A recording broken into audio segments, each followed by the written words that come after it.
तो दोस्तों, भारत और पाकिस्तान के बीच बढ़ता तनाव अब खतरनाक मोड़ ले चुका था। सीमा पर हर दिन नई साजिशें रची जा रही थीं और दुश्मन की चालें पहले से कहीं ज्यादा तेज और घातक हो चुकी थीं। तभी भारतीय खुफिया एजेंसियों को एक ऐसी गुप्त जानकारी मिलती है जो पूरे देश की सुरक्षा को खतरे में डाल सकती थी। दुश्मन एक बड़े हमले की तैयारी कर रहा था, एक ऐसा हमला जो हजारों मासूम जिंदगियां खत्म कर सकता था। इसी खतरे को रोकने के लिए भारत एक बड़ा फैसला लेता है और अपनी खुफिया एजेंसी का एक सीक्रेट एजेंट पाकिस्तान भेजता है ताकि वो दुश्मन के बीच जाकर उनके राज जान सके और इस साजिश को खत्म कर सके। तो दोस्तों, शुरुआत में हमें ईयर 1999 का टाइम दिखाया जाता है, जहां एक इंडियन प्लेन IC-814 की हाईजैकिंग होती है, जिसे पाकिस्तानी आतंकवादियों ने किया था। तब इंडियन इंटेलिजेंस ब्यूरो का डायरेक्टर अजय सान्याल उन टेररिस्ट के साथ एक डील करता है और उस प्लेन के पैसेंजर्स को आजाद करवाता है। लेकिन अजय सान्याल उस घटना से बहुत गुस्सा हो गया था और वह पाकिस्तानियों को इसका मुंहतोड़ जवाब देना चाहता था, जिसके लिए वह एक प्लान तैयार करता है। पर रो के सेक्रेटरी उसे इस काम के लिए मना कर देते हैं। फिर 2 साल बाद सन 2001 में दिल्ली में पार्लियामेंट पर अटैक होता है, जिसे पूरा देश हिल जाता है। तब प्रधानमंत्री और विदेश मंत्री अजय सान्याल के उस प्लान पर अमल करने का फैसला करते हैं, जिसका नाम था ऑपरेशन धुरंधर। एक ऐसा सीक्रेट मिशन जिसमें एक अंडरकवर एजेंट को पाकिस्तान भेजा जाने वाला था, जो कि वहां के अंडरवर्ल्ड का हिस्सा बनकर पाकिस्तान की खुफिया जानकारी इंडिया को देगा। फिर अजय सान्याल ऑपरेशन धुरंधर के लिए एक जवान क्रिमिनल लड़के को चुनता है, जिसका नाम था जसकीरत सिंह। उसे कुछ टाइम बाद उम्र कैद या फांसी की सजा होने वाली थी, क्योंकि उसने एक बड़ा जुर्म किया था और अब उसके पास जीने की कोई वजह नहीं थी। इसीलिए अजय उस लड़के को एक नया मकसद बताता है और उसके जुनून और ताकत को देशभक्ति में लगा देता है। तब जसरत को 3 साल की ट्रेनिंग दी जाती है और वह 2004 में पाकिस्तान पहुंचता है, जहां वो अपना नाम हमजा अली रखता है और कराची शहर के लेयारी इलाके में जाता है, जो कि एक बहुत ही खतरनाक एरिया था। वहां कई गुंडे बसे हुए थे और उन्होंने लेरी के अलग अलग हिस्सों में कब्जा करके रखा था। फिर हमजा वहां आलम नाम के एक आदमी के पास जाता है और उसकी जूस की दुकान पर काम करना शुरू करता है। आलम भी असल में एक इंडियन अंडरकवर एजेंट था, जो कि हमजा को बताता है कि लारी में कई गुंडों की गैंग्स हैं, जो कि अलग अलग कौम के हिसाब से बटे हुए हैं और वहाँ 2 बड़े गैंगस्टर्स हैं जिनकी लेरी में हुकूमत चलती है। एक बाबू डकैत, जो कि पठान गैंग का लीडर था, और दूसरा रहमान बलोच उर्फ रहमान डकैत, जो कि बलोच कौम का मसीहा था, क्योंकि उसने लियारी के बलोचों की बहुत मदद की थी। रहमान असल में बाबू डकैत की नाजायज औलाद थी और क्योंकि वह दोनों अलग बिरादरी और अलग ग्रुप के थे, इसीलिए उनमें गहरी दुश्मनी थी। जसीरत यानी हमजा को यहाँ किसी एक बड़ी गैंग में शामिल होना था, ताकि वह उनके जरिए पूरे पाकिस्तान अंडरवर्ल्ड तक पहुंच सके। और क्योंकि हमजा यहाँ बलोच कौम का बन के आया था, इसीलिए वह सिर्फ रहमान बलोच की गैंग में ही जा सकता था, जिसके लिए आलम जूसबाला कोई तरीका सोचने लगता है। तब उसे अपने एक खबरी, जो कि पठान गैंग का मेंबर था, उससे पता चलता है कि बाबू डकैत के आदमी एक शादी में रहमान के बेटे नईम को मारने वाले हैं और अगर हमजा नईम को बचा ले तो वह रहमान की नजर में आ जाएगा और उसके ग्रुप में शामिल हो पाएगा। फिर आलम और हमजा उसी शादी में जूस बांटने के लिए जाते हैं। तब वहाँ बाबू डकैत के आदमी आकर नईम पर हमला कर देते हैं। उस शादी में रहमान का छोटा बेटा फैजल भी आया था, जो कि उस गोलीबारी में फंस जाता है। हमजा उन दोनों भाइयों को बचाने की कोशिश करता है, लेकिन आखिर में नईम मर जाता है और वह गुंडे वहां से भाग जाते हैं। पर हमजा ने फैजल को बचा लिया था, जो कि ये बात अपने पिता को बताता है। रहमान को नईम की मौत का बहुत दुख होता है, लेकिन वह फैजल की जान बचाने पर हमजा पर खुश हो जाता है और उसे इनाम देने लगता है। पर हमजा वह इनाम नहीं लेता और कहता है कि रहमान ने बलूचों पे जो एहसान किए हैं, उसके बदले में उसने बस अपना फर्ज निभाया। फिर हमजा उन लोगों को यह भी बताता है कि बाबू डकैत के आदमियों के पास कौन सी गन्स थी। ये सब सुनकर रहमान और उसका चचेरा भाई उजैर बहुत इंप्रेस हो जाते हैं कि हमजा को हथियारों का भी नॉलेज है, इसीलिए वह लोग उसे अपनी गैंग में शामिल कर लेते हैं। फिर वहाँ जमील जमाली नाम का एक पॉलिटिशियन आता है, जो कि पाकिस्तानी अवामी पार्टी यानी PAP का लीडर था। रहमान की गैंग और जमील की पार्टी एक दूसरे के सपोर्टर थे, लेकिन जमील बहुत मतलबी आदमी था। उसे सिर्फ अपनी कुर्सी की ही फिक्र थी, जिसके लिए वह गुंडों का इस्तेमाल करके वोट जमा करता था। और अभी इलेक्शंस आने वाले थे, इसीलिए जमील को यह डर था कि अगर रहमान ने बाबू डकैत से अपने बेटे की मौत का बदला लिया तो उससे पब्लिक बहक जाएंगी और वह इलेक्शन हार जाएगा। इसी वजह से जमील रहमान और उजैर को बोलता है कि वह कुछ दिन तक कोई तमाशा ना करे। पर इधर रहमान बहुत गुस्से में था और वह बस बदला लेना चाहता था, लेकिन उजैर और बाकी लोग उसे रोक रहे थे। सिर्फ हमजा ही उसका साथ देता है और बोलता है कि बाबू डकैत ने जानबूझकर इलेक्शन के टाइम हमला किया, क्योंकि उसे मालूम था कि PAP वाले उसे कुछ करने नहीं देंगे। हमजा के मुताबिक बाबू डकैत अब भी बेफिक्र होगा और यही सही वक्त है उस पे हमला करने का, और अगर वह अभी पठान गैंग को हरा दे तो लेरी पर सिर्फ बलूचों का राज होगा और PAP इलेक्शन भी जीत जाएंगी। रहमान को यह बात बहुत पसंद आती है और वह लोग प्लान बनाकर एक दिन बाबू की पूरी टीम को अलग अलग जगह घेर लेते हैं और उन्हें खत्म कर देते हैं। आखिर में रहमान बाबू डकैत यानी अपने ही पिता को सरेआम बुरी तरह मार डालता है, जिससे लेरी में रहमान का दबदबा काफी बढ़ जाता है और PAP आसानी से इलेक्शन जीत जाती है।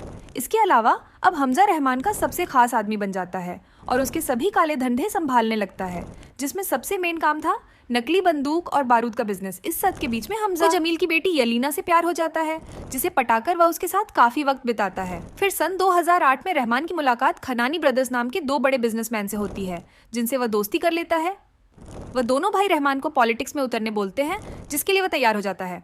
इसके बाद खनानी ब्रदर्स रहमान को मेजर इकबाल से मिलवाते हैं, जो कि ISI का लीडर था और वह कुछ बड़े टेररिस्ट के साथ काम करता था। वहाँ वह सब लोग रहमान से बंदूक और बारूद खरीदने की बात करते हैं, लेकिन नकली नहीं बल्कि असली माल।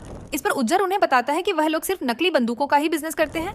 तब मेजर इकबाल उन्हें बोलता है कि वो लोग असली माल बलूचिस्तान के रिबेल लीडर शिरानी से ले सकते हैं, जिनके पास वो सारा सामान मिल जाएगा। आईएसआई वाले डायरेक्टली उनसे वो सौदा नहीं कर सकते थे, क्योंकि बलूचिस्तान के लोग अपनी आज़ादी और हक के लिए उन्हीं से लड़ रहे थे। इसीलिए इकबाल चाहता था कि रहमान उनसे वो सामान खरीद कर उसे दे, क्योंकि शिरानी उसका अच्छा दोस्त था जो कि उसे आसानी से सब दे देगा। पहले तो रहमान इसके लिए नहीं मानता, क्योंकि वह बलूचों का सपोर्टर था और वह आईएसआई का साथ देकर अपनी कौम को धोखा नहीं देना चाहता था। पर इकबाल रहमान को बोलता है कि अगर उसने यह काम कर दिया तो वह प्रेसिडेंट से बात करके उसे आसानी से पॉलिटिक्स में उतार देगा। इसके अलावा इकबाल ये बताता है कि वह उन हथियार और बारूद से बलूचिस्तान को परेशान नहीं करेगा, बल्कि उससे इंडिया पे हमला किया जाने वाला है। यह सब सुनकर रहमान उस काम के लिए तैयार हो जाता है। इधर हमजा को इस सब से ये समझ में आ गया था कि एक तो आईएसआई जल्दी ही इंडिया पे हमला करने वाला है, और दूसरी बात यह कि खानी भाइयों के पास इंडिया के 500 और 1000 के नोट की प्रिंटिंग प्लेट्स है, जिसे वह मेजर इकबाल के साथ मिलकर बहुत सारी नकली नोट छाप रहे हैं और उसे इंडिया भेज रहे हैं। हमजा ये दोनों बात आलम जूस वाले को बताता है, जो कि यह खबर अजय सानीवाल को भेजता है। इस पर अजय बोलता है कि फेक करेंसी के इंपोर्ट एक्सपोर्ट को रोकना अभी बहुत मुश्किल है, और फिलहाल उनके सामने उससे बड़ा मुद्दा है जो था आईएसआई का इंडिया पे अटैक, और वो 3 अक्टूबर 2008 के दिन हो सकता था। इसीलिए इंडियन मिलिट्री वाले उसके लिए तैयार हो जाते हैं और अपने कुछ शहरों की सुरक्षा बढ़ा देते हैं। दूसरी तरफ जमील जमाली को यह पता चलता है कि रहमान अब पॉलिटिक्स में उतरने वाला है, जिससे उसे बहुत बड़ा झटका लगता है, क्योंकि रहमान अगर राजनीति में आ गया तो उसकी कुर्सी छीन जाएगी। इसलिए जमील अब उसे मारने का सोचता है, और इसके लिए वो एक पुलिस वाले से हाथ मिलाता है जिसका नाम था चौधरी असलम, जो कि सभी गुंडों और रहमान डकैत का खास दुश्मन था। चौधरी असलम पहले कराची का एसपी था, पर अभी वह कई साल से सस्पेंड था, लेकिन अब जमील अपने काम के लिए उसे फिर से एसपी बनाता है और ना सिर्फ रहमान बल्कि पूरे लिया से सभी गुंडों को साफ करने की जिम्मेदारी देता है। पर असलम उसे बोलता है कि वह इतना बड़ा काम अकेले नहीं कर सकता, इसके लिए उसे एक बड़ी मिलिट्री टीम चाहिए। जमील उसके लिए मान जाता है, और तब Chaudhary Aslam lady task force नाम की एक स्पेशल टीम बनाता है, जो कि सबसे पहले रहमान को मारने के मिशन पर भिड़ जाती है। उधर रहमान की गैंग वाले बलूचिस्तान जाकर शिरानी से बहुत सारी गन्स खरीदते हैं, पर जब ये सामान मेजर इकबाल तक पहुंचाने का दिन आता है तो अचानक रहमान के छोटे बेटे फैजल की तबीयत खराब हो जाती है। इसलिए रहमान अपनी बीवी और बेटे के साथ हॉस्पिटल चला जाता है, और यह उजैर और हमजा को उन हथियारों की डिलीवरी करने बोलता है। फिर वह दोनों जब गन्स पहुंचाते हैं तो वहाँ इकबाल को जवान लड़कों को वह बंदूकें देता है, जिनमें से एक था अजमल कसाब। फिर यहाँ हमजा को इकबाल से यह पता चलता है कि इंडिया पे अटैक वाली डेट अब चेंज हो गई है, क्योंकि एक जासूस ने उन्हें पहले ही इन्फॉर्म कर दिया था। इससे हमजा को लगता है कि उसकी पोल खुल गई, लेकिन तब मेजर इकबाल उसे एक भारतीय जासूस के पास ले जाता है और उसे बुरी तरह टॉर्चर करता है। ये देखकर हमजा को बहुत बुरा लगता है, लेकिन फिलहाल उसे इस बात से राहत मिलती है कि उसका राज नहीं खुला। दूसरी तरफ जब रहमान अपने बेटे को हॉस्पिटल ले जा रहा था तो रास्ते में उस पर लेडी टास्क फोर्स वाले हमला कर देते हैं, और आखिर में एसपी चौधरी असलम उसे गिरफ्तार कर लेता है, जो कि उसे मारने के लिए किसी सुनसान इलाके में ले जाता है।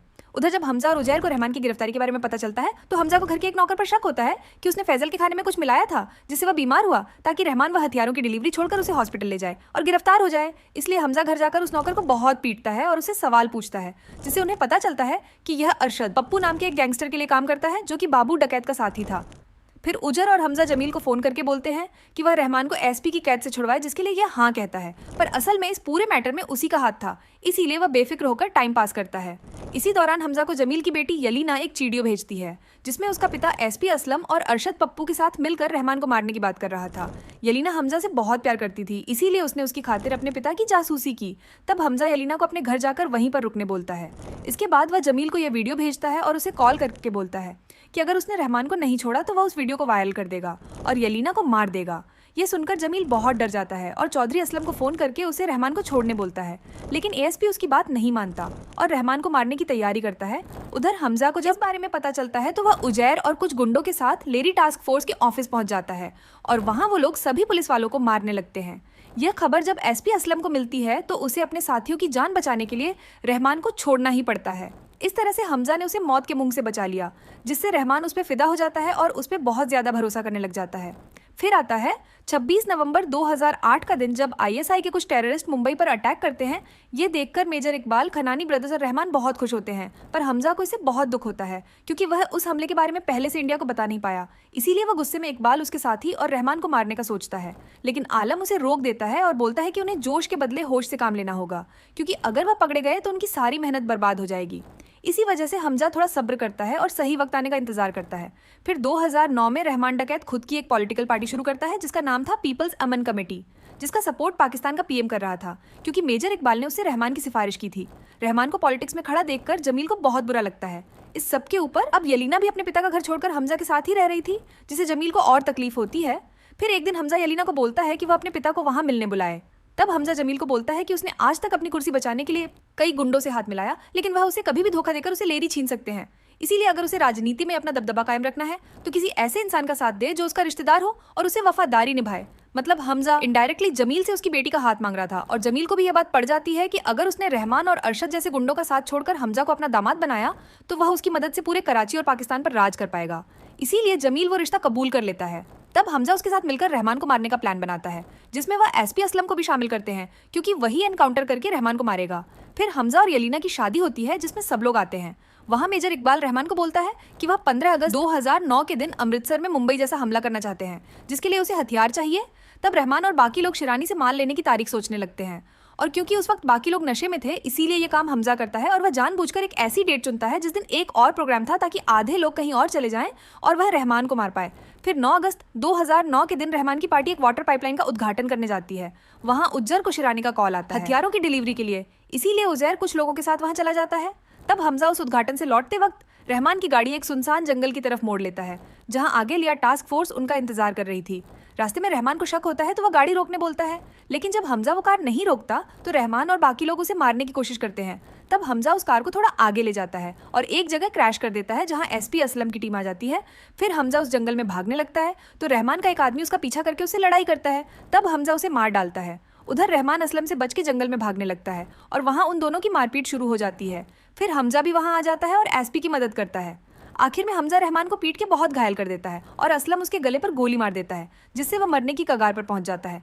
पर वो दोनों उसे जान से नहीं मारते क्योंकि हमजा सबके सामने उसे बचाने का नाटक करना चाहता था। फिर वो जख्मी रहमान को एक ऑन्टो में बिठाकर हॉस्पिटल ले जाता है जहां वो मर जाता है। फिर वहां उजैर भी आता है जिसे हमजा ये बताता है कि एसपी असलम ने रहमान को मार दिया।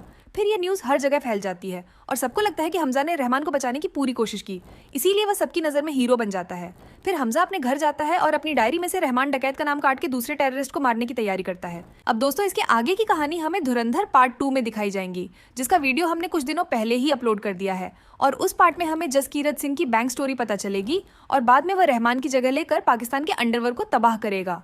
तो दोस्तों, ये थी धुरंधर मूवी की एक्सप्लेनेशन। अगर आपको ये वीडियो अच्छी लगी हो तो इसे लाइक और शेयर जरूर से करिए और ऐसी ही इंटरेस्टिंग वीडियोस देखने के लिए सब्सक्राइब भी कीजिए।